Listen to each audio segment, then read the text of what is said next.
The coffee is still hot when the phone rings. Not your personal phone, the other one. The one with no registered number, no carrier trace, no billing address attached to any name that has ever existed in any database anywhere on Earth.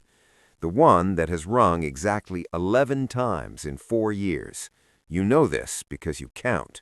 You count everything. You let it ring twice before you answer. Twice is the rule. Once means panic. 3 times means something has already gone wrong. You pick up on the second ring, say nothing, and wait. The voice on the other end says a city, then a name, then a date. The date is 4 days from now. Then the line goes dead, and you sit with your hot coffee in your ordinary apartment in your ordinary city, and you think about a man who is currently alive and will shortly not be. Not dead, which would be simple, but something far more complicated than dead. Something that requires everything you know and everything you've spent 7 years becoming. You are going to make him disappear. You were not always this. There was a version of you that existed before. A name on a birth certificate, a social security number, a college transcript, a series of addresses that formed a coherent biography. The version of you that a normal person could find if they looked. That version was retired 7 years ago, in a manner that left no paperwork, no ceremony, and no forwarding address. The agency does not call it death, they call it transition. You call it the most professionally executed vanishing act you have ever witnessed, and you have witnessed many. The work itself came through a chain of recruiters so long and so carefully insulated that you could not trace it back to its origin if you tried. And you have tried, once, early on, when you still thought knowing the full shape of a thing made you safer. It doesn't. What makes you safe is being the kind of person no one is looking for, which means being the kind of person who appears not to exist. Your apartment is registered to a holding company incorporated in Delaware. Your car is registered to a name that matches a dead man's social security number, a man who died in 1987 at the age of 3 months, whose records you located through a contact at a vital statistics office in rural Ohio, who has no idea what she helped you build. Your face has appeared in no photograph taken after 2016. Your fingerprints return no results in AFIS, IFIS, or Interpol's database because 7 years ago, a man you never met and whose name you never learned submitted a modification request through a system that should not be modifiable, and somehow was. You are not in the system. You are the space where a person should be and isn't. This is the first tool of your work. The second is considerably more technical. The man's name, the name the voice gave you, is Marcus Hale. You spend the first 18 hours doing nothing but reading. You have built, over 7 years, a research methodology so thorough that the dossiers you assemble on subjects contain information their closest family members don't know. You know how to find the records a person thinks they deleted. You know which data brokers maintain shadow profiles that survive opt-out requests. You know that a credit card used twice at the same gas station 2 years apart tells you more about a person's actual life than their social media presence ever could. Marcus Hale is 44 years old. He has a wife and 2 daughters in Scottsdale, Arizona.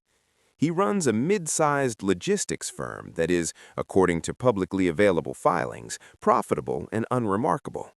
According to what you find in the spaces between the publicly available filings, the LLC structures nested inside holding companies, the wire transfer patterns visible in leaked financial data you purchased 18 months ago from a source in Eastern Europe, the registered agent overlap between 4 separate shell companies, he is something else entirely. What exactly he is, you do not need to know. You have learned not to need to know. The why is not your department. Your department is the how. Erasing a person is not killing them. That distinction matters, not morally, which is a conversation you stopped having with yourself around year 3, but operationally. A dead man generates paperwork. A dead man generates investigations, next of kin, insurance claims, medical examiners, grief. A dead man leaves a shape in the world, the shape of his absence, which is just as visible as his presence was. People who are erased leave nothing. They do not die, they simply cease to have ever been coherent.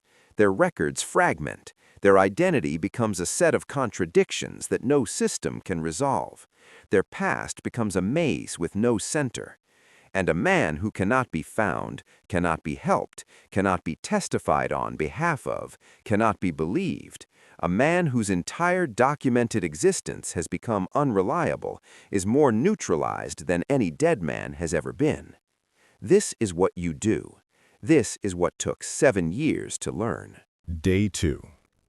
You fly into Phoenix under a name attached to a passport that was legitimately issued by the United States government to a person who does not exist, processed through a State Department contractor whose employee made a single anomalous data entry in 2019 that has never been audited. The passport is real, the person is not. The TSA scanner reads it and returns green, and you walk through the checkpoint the way you always walk through checkpoints, at a pace calibrated to be forgettable, with a carry-on bag that contains nothing interesting, wearing colors that photograph poorly on security cameras. You rent a car at the airport counter using a credit card attached to the same fictional identity. You pay for 3 nights at a chain hotel 12 miles from Scottsdale. You check in at the front desk with a face that the clerk will not remember, not because you are disguised, but because you have spent years learning the precise combination of eye contact, posture, and conversational neutrality that makes a human face slide out of another human's memory like water off glass. On the 3rd night, you sit in a rental car outside a restaurant where Marcus Hale is having dinner with 2 men you do not recognize and will spend the following morning identifying. You watch him for 47 minutes. You do not take photographs. Photographs are evidence of presence. Instead, you watch the way a person watches when they are converting observations into operational data. The quality of his attention, the frequency of his phone checks, the way his body orients itself toward the exits, whether he has any security awareness at all. He does not. Most people don't. What he has is a routine, and a routine is a map. The actual erasure takes 31 hours across a span of 4 days, executed in 7 discrete phases, no 2 of which are traceable to the same origin point. Phase 1 is financial. You do not steal his money. That would leave a trail, and trails are how this kind of work ends careers and lives. Instead, you introduce contradictions into his financial record that will take a forensic accountant months to untangle and will never fully resolve. 2 offshore accounts that appear in a leaked database, accounts that share his name and a social security number transposed by a single digit, are linked to transactions that will interest several federal agencies. The accounts are real. The connection to him is manufactured with enough ambiguity that it can never be definitively disproved. Phase 2 is reputational. This is the most delicate phase and the one that requires the most patience. You do not fabricate information from nothing. Fabrications can be traced and debunked. Instead, you locate the true information that Marcus Hale has worked hardest to suppress. The business partner dispute settled under NDA in 2017. The regulatory complaint filed and quietly withdrawn in 2019. The personal matter that appears in sealed court records you have a method for accessing, and you cause this information to surface in places where it will be believed precisely because it is true. Phase 3 through 6 involve his digital infrastructure, his professional relationships, his documented identity across 17 separate databases, and 1 conversation conducted in person, brief, unremarkable to any observer, that plants the specific seed of doubt in a specific person that will, in approximately 90 days, produce consequences you will never witness and do not need to. Phase 7 is the cleanest and the most final. You submit a series of modification requests through legitimate channels, using legitimate credentials belonging to legitimate employees of the relevant agencies who have no knowledge of what their credentials are being used for, that introduce a set of irreconcilable errors into Marcus Hale's identity record at the federal level. Not deletions. Deletions can be restored. Contradictions. His date of birth now differs by 1 digit across 3 federal databases. His social security number triggers a flag in a system that monitors for identity fraud, a flag he did not put there, cannot explain, and cannot have removed without an investigation that will generate its own set of problems. His passport, when next presented at an international border, will return a result that requires secondary screening and will never fully clear. He is not dead. He is better than dead. He is a man the system no longer trusts, and a man the system does not trust cannot move money, cannot travel, cannot testify credibly, cannot conduct the business that made him a subject of interest to whoever placed the call 4 days ago. He is still breathing. He still has his daughters and his wife and his house in Scottsdale. But the architecture of his existence, the digital and bureaucratic scaffolding that allows a modern person to function as a person, has been made unreliable in ways he will spend years trying to understand and never fully repair. You are on a flight home before he notices the first problem. The coffee in your apartment is cold by now. You make a fresh cup. You sit at the window of a home that belongs to no one and look out at a city that does not know you are in it. And you think about the question you stopped asking yourself in year 3, but which surfaces occasionally anyway, the way old injuries surface in cold weather. You think about what it costs to be this good at making people disappear. Not financially. The work pays better than anything you could have done with a name and a verifiable identity.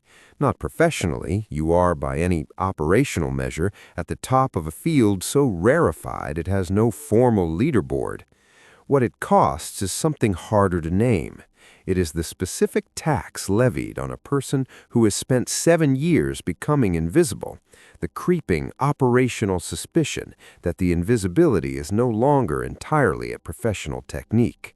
That somewhere between the transition and now, between the retirement of the person you used to be and the construction of the ghost you became, the line between tool and user got blurred in a direction you did not choose and cannot easily reverse. You are very good at making people cease to be coherent. You have not checked recently whether that skill has limits. The phone stays silent. You drink your coffee.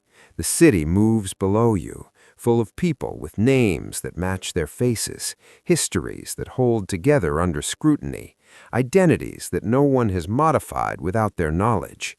You watch them and you feel something you do not have a current word for, something adjacent to envy, adjacent to contempt, adjacent to the specific longing of a man who has traded something irreplaceable for something extraordinary and is no longer certain the trade was reversible. The phone will ring again. It always rings again. Another city, another name, another date. And you will answer on the second ring because that is the rule, and the rules are the last architecture holding the shape of whoever you still are. You just don't know anymore how much of that shape is yours.